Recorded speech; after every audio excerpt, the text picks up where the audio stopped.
Hello friends. आज मु trade करूली Sensex रे। फर्स्ट हाफ रे मु बिजी थी। सेकंड हाफ रे आसिली ट्रेड कली दीटा ट्रेड नहीं। तो मु को बेसिस रे ट्रेड निए केमिति मु ट्रेड करे। आज डिस्कशन करवा। देखि पारथबे एटा सेंसेक्स, एटा निफ्टी चार्ट गुटे मिनिटिया कैंडल मु खोली छी। देखि पारथबे मु जतले आसिली फर्स्ट हाफ रे मु अवेलेबल नथली।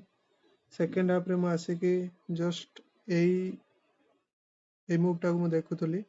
ए मूवटा मु को हिसाब रे केमिति नेली मु आज बुझा पई चाहूची। Stop loss, pure stop loss and price section हिसाब रे। देखि पारथबे एठी कोन हला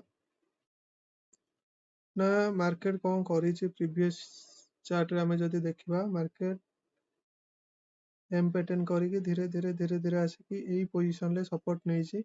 सपोर्ट नेकी मार्केट कोन करछि पुणी ऊपर जाई कि डायरेक्ट दीटा कैंडल ले मार्केट पूरा एठी ब्रेकआउट करछि। देखि पारथबे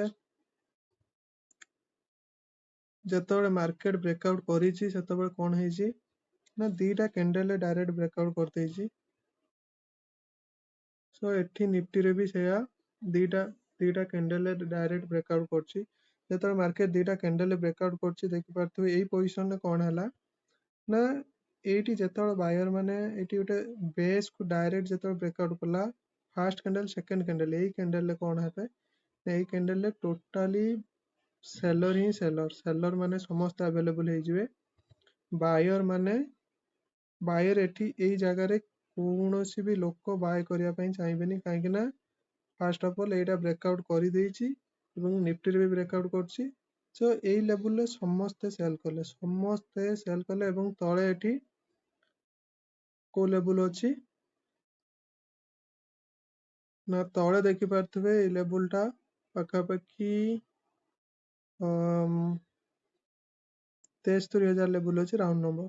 तो राउंड नंबर पूर्वरु एठी मार्केट ऊपर गला देखो डायरेक्ट जदि 73,000 को से ब्रेकआउट करि थांता डायरेक्ट ब्रेकआउट करि केमिति करि थांता ताहाने मार्केट ऊपर जिवार संभावना थांता। बट मार्केट एठी ब्रेकआउट न करि कि कोन कला ना किछि बाटरो बुली पळेला। फर्स्ट ऑफ ऑल सेकंड कथा हला कोन ना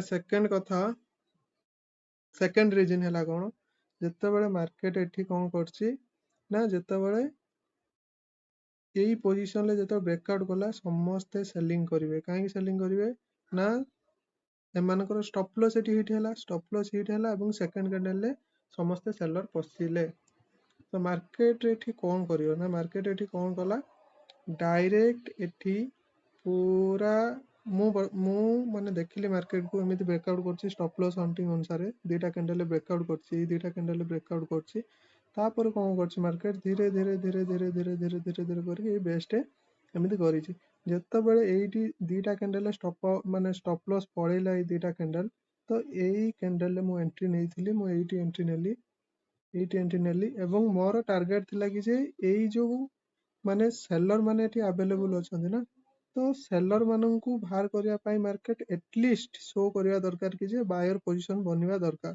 तो सेति मार्केट कोन कला धीरे धीरे धीरे धीरे धीरे धीरे स्टॉप लॉस क्रिएट कला फॉर बायर मानन पई स्टॉप लॉस क्रिएट कला। जतरो स्टॉप लॉस क्रिएट कला एई जगह रे परफेक्ट एई जगह रे मु एग्जिस्ट हेली एवं सेल ऑर्डर मु प्लेस कली। एठी मोर टारगेट थिला 73,000 पाखा पाखी जेमिति हेले मार्केट 73,000 को आसीबो। काहे आसीबो ना एठी मार्केट जो दीटा कैंडल ले खसी की डायरेक्ट ब्रेकआउट करनी ब्रेकआउट पूर्वरु पड़े कि बायर मानन को लिक्विडिटी नै कि डायरेक्ट मार्केट पूरा आसीबो 73,000। तो मु एई जगह रे मु एंट्री करथिली एंट्री कला पर कोन हैला फर्स्ट एई ट्रेड रे किछि भी एते भी प्रॉफिट हे नथला।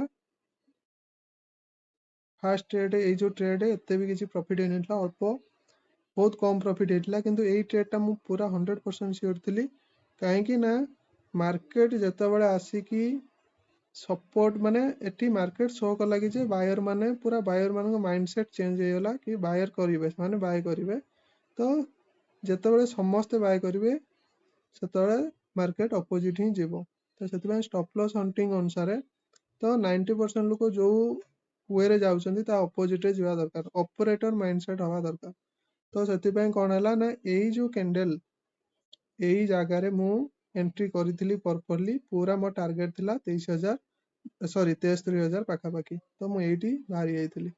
ତାପରେ କ'ଣ କଲା ନ କଲା ମୁଁ ଜାଣିନି, ବଟ୍ ଏଇଟା ଥିଲା କଣ୍ଡିସନ୍ ଷ୍ଟପ୍ ଲସ୍ ହିସାବରେ।